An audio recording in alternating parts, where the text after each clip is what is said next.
ഇലക്ഷന് തൊട്ട് മുമ്പ് വരെ കമ്മ്യൂണിസ്റ്റ് പാർട്ടിയിൽ നിന്ന് ബി ജെ പിയിലേക്കുള്ള ഒരു ഒഴുക്കുണ്ടായിരുന്നു. പക്ഷേ അതിന് വിപരീതമായി ഇപ്പോൾ വളരെ അടുത്തായി കമ്മ്യൂണിസം ഉപേക്ഷിച്ച് ബി ജെ പിയിലേക്ക് ചേക്കേറിയിരിക്കുകയാണ് ഒരു സമുന്നതനായ ഒരു സഖാവ്. അദ്ദേഹത്തിൻ്റെ വാക്കുകളും ശ്രദ്ധിക്കും. ഞാൻ CPM-ന്റെ മുതിർന്ന ഒരു നേതാവായിട്ടുള്ള ശ്രീ SS ബിജുവിനെ ഈ സന്ദർഭത്തിൽ ഇവിടെ അദ്ദേഹത്തെ പരിചയപ്പെടുത്താൻ ആഗ്രഹിക്കുകയാണ്. SS ബിജു എനിക്ക് തൊട്ടടുത്തിരിക്കുന്ന ആളാണ്. സൈനിക് സ്കൂൾ വാർഡിൽ ഈ കഴിഞ്ഞ കോർപ്പറേഷൻ തെരഞ്ഞെടുപ്പിൽ അദ്ദേഹം CPM-ന്റെയും ഇടതുപക്ഷത്തിന്റെയും സ്ഥാനാർത്ഥിയായിരുന്നു. അദ്ദേഹം ദീർഘകാലത്തെ CPM-ന്റെ പ്രവർത്തന പാരമ്പര്യമുള്ള ഒരാളാണ്. ആർട്സ് കോളേജിൽ അദ്ദേഹം വിദ്യാർത്ഥിയായിരുന്ന കാലത്ത് കോളേജ് യൂണിയൻ കൗൺസിലറും ചെയർമാനുമായിരുന്നു. അതിനുശേഷം 17 വർഷക്കാലം 24ാമത്തെ വയസ്സ് തൊട്ട് 17 വർഷക്കാലം കഴക്കൂട്ടം ലോക്കൽ കമ്മിറ്റിയുടെ സെക്രട്ടറി ആയിരുന്നു. അതിനുശേഷം അദ്ദേഹം ഏരിയ സെക്രട്ടറിയുടെ ചുമതല വഹിച്ചു.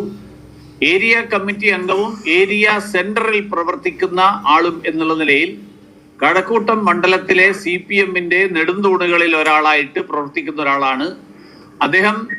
കാരണങ്ങൾ എന്തുകൊണ്ടാണ് അദ്ദേഹം ആ പാർട്ടിയിൽ നിന്ന് വിട പറയാൻ തീരുമാനിച്ചത് എന്ന് അദ്ദേഹം പറയും. ഏതായാലും ഭാരതീയ ജനതാ പാർട്ടിയിലേക്ക് വരാൻ അദ്ദേഹം എടുത്തിട്ടുള്ള തീരുമാനത്തെ ഞാൻ സ്വാഗതം ചെയ്യുന്നു. അദ്ദേഹത്തെ ഔപചാരികമായിട്ട് പ്രസിഡന്റ് സ്വീകരിക്കും. അതിനു മുമ്പ് അദ്ദേഹം വിശദീകരിച്ചതിന് ശേഷം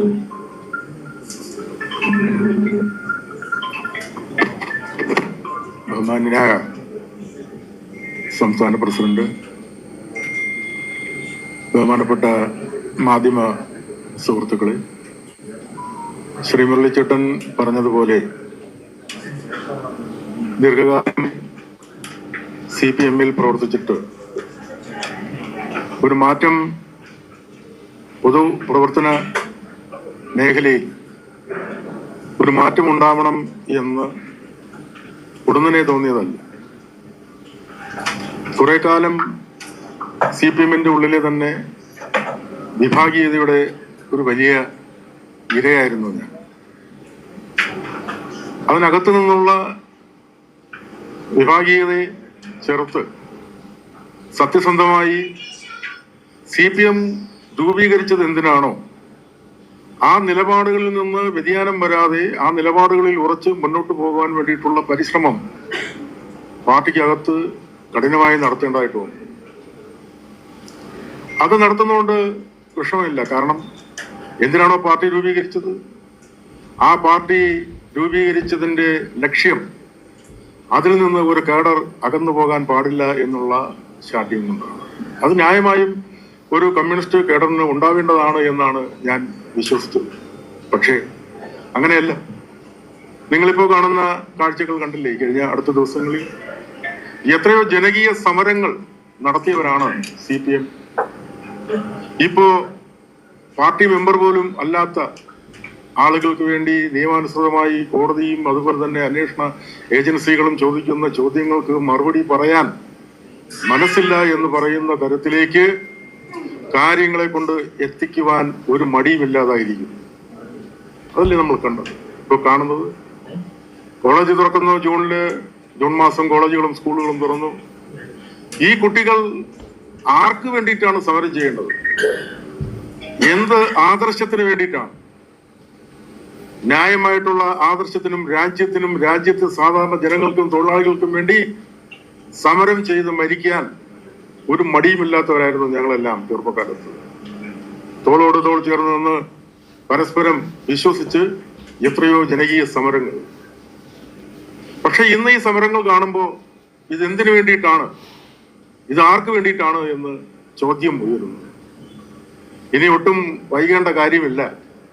രാജ്യത്തിന്റെ അഭിവൃദ്ധിക്കും സംസ്ഥാനത്തിന്റെ അഭിവൃദ്ധിക്കും ആണ് പൊതുപ്രവർത്തന രംഗത്ത് പ്രാധാന്യം കൊടുക്കുന്നത് എങ്കിൽ ഒരു മനസാക്ഷിക്കുത്തും ഇല്ലാതെ സത്യസന്ധമായി BJP-യുടെ പുറത്തു നിന്ന് ഈ കാര്യങ്ങൾ ചെയ്യാം എന്ന് തീരുമാനിക്കുകയായിരുന്നു. കേവലം തിരഞ്ഞെടുപ്പിനോ അല്ലെങ്കിൽ ഒരു തിരഞ്ഞെടുപ്പ് രാഷ്ട്രീയത്തിൽ വന്ന് ഒരു ഗിമ്മിക്ക് കാണിക്കാനോ അല്ല.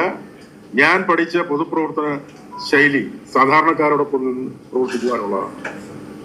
കഴിഞ്ഞ തെരഞ്ഞെടുപ്പിൽ നിങ്ങൾ കണ്ടല്ലോ, ശ്രീമതി ശൈലജ ടീച്ചർ സ്വതന്ത്രയായി മത്സരിച്ചിരുന്നുവെങ്കിൽ ടീച്ചർ ജയിക്കുമായിരുന്നു എന്ന് സുധാകരൻ സഹാബിനൊപ്പം നിയമസഭയിൽ ഉണ്ടാവുമായിരുന്നു. അതാണ് ഇന്നത്തെ കേരളത്തിന്റെ രാഷ്ട്രീയം. ഈ രാഷ്ട്രീയം ഒട്ടുമേ മനസ്സിലാവുന്നില്ല എന്ന് പറഞ്ഞാൽ, ഈ രാഷ്ട്രീയത്തെ കുറിച്ച് യാതൊന്നും മനസ്സിലാവുന്നില്ല, ഒരു ചുക്കും സംഭവിച്ചില്ല എന്ന് പറഞ്ഞുകൊണ്ടിരിക്കുന്ന ഇടങ്ങളിൽ സത്യസന്ധമായി നിലപാടുറപ്പിക്കുവാനും നിലപാടെടുക്കുവാനും കഴിയുന്നില്ല. VS-ന്റെ അടുത്ത അനുയായി എന്ന് പറഞ്ഞ് ഇക്കണ്ട കാലമത്രയും എന്നെ ദ്രോഹിച്ചു. ഇപ്പോ കഴിഞ്ഞ ദിവസം നിങ്ങൾ കണ്ടു കാണും,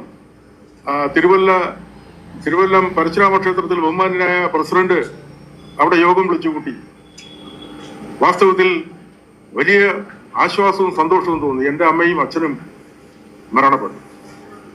ആ അമ്പലത്തിൽ ബലികർമ്മങ്ങൾക്കായി നമ്മൾ ചെല്ലുമ്പോഴാണ് യഥാർത്ഥത്തിൽ നമ്മളുടെ രസീതടച്ച് അവിടെ നമ്മുടെ സ്വന്തം ചെലവിലാണ് ഈ കാര്യങ്ങൾ നടത്തുന്നത്.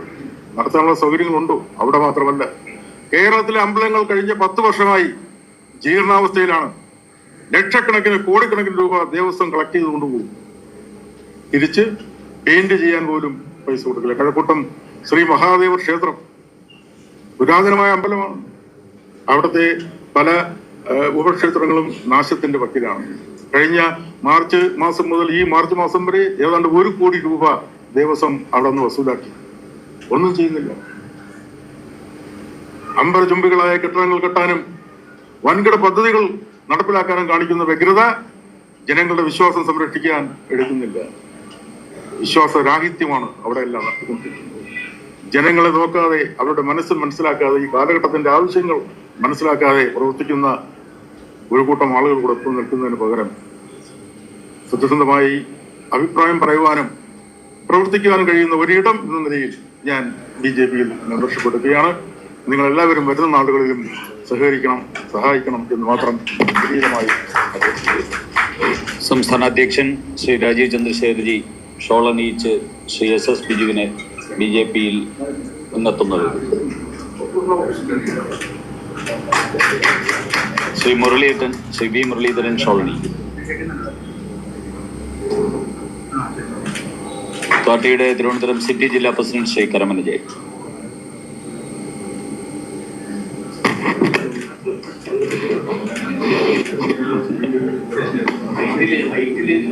Shri BB Gopakumar MLA.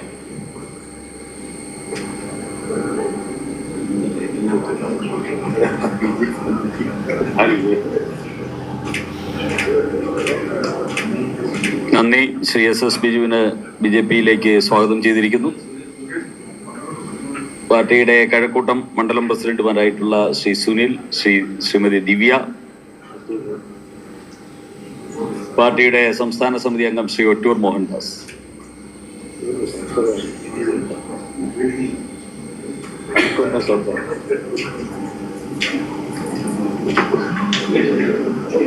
വാർത്തയുമായി നമുക്ക് വേഗം കണ്ടുമുട്ടാം. അതുവരെ എല്ലാവർക്കും നല്ലൊരു ദിവസം ആശംസിക്കുന്നു. Good luck.